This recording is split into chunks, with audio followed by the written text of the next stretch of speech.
Ma edhia le liech ma en le mar bungu Kenya okodong' chien kaunti ma Kajiado ni opara manyime jiwarita mar liech ma odake bunge le ma Amboseli kaka jafwambo marwa Lydia Okeyo lero. Amboseli ni kod liech ma kwan gi ohewa 1,500 kendo arita omigi mar geng'o achudhe ma ni kod paro ma negogi ka manyo tungegi. County ma Kajiado na achiel kuom counties machwalo agenda mag rito le mag bunge ahinya te bungle ma Amboseli. E bungu no, liech ma kwan gi ohewa 1,600 odak e bungu ma Amboseli kendo githoro bayo nyaka gode mag Chulu kod Kilimanjaro e piny mar Tanzania. E odiochieng' ma kawuono, idhialo kendo irango ratich liech mangimagi ni kamarach ne mar jodwar pedho gi kinde ka kinde mar manyo tungegi mantiere kod nengo mamalo. Kenya inaweza kuwa Dubai.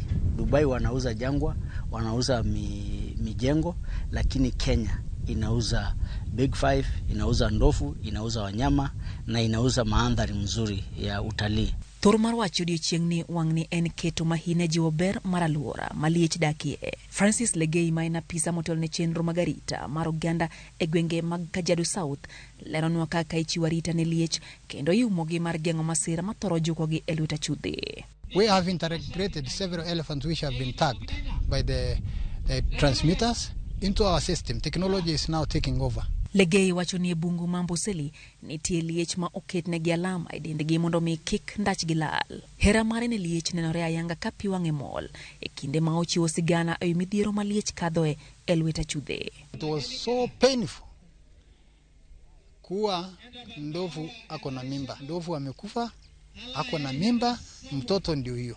Mkuki iko ndani. It was so painful. Liech moko e kindgi gin mag piny Kenya, kama moko gin mag piny libamba ma Tanzania. Luoro ma jorit le ma Amboseli nigo en thuolo mantiere piny Tanzania mar pedho liech kendo ma keto ngima liech go kama tek. Last month we tagged an elephant called Esau, a resident of both Kenya and Tanzania.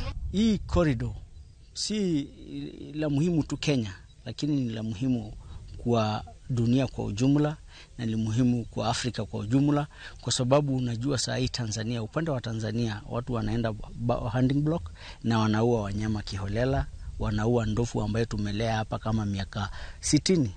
Ikivuka Tanzania inauliwa na siku moja.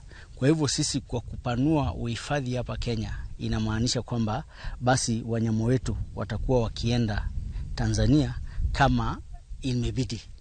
Na hapo majuzi tulikuwa tumeona jirani wetu wa Tanzania wamepeana idhini ama lisensi ya kufanya trophy hunting, na sasa kukireti space hapa upande wa Amboseli, hiyo pia itasaidia kupunguza movement ya wanyama pori kutoka upande huu wa Amboseli kwenda Tanzania.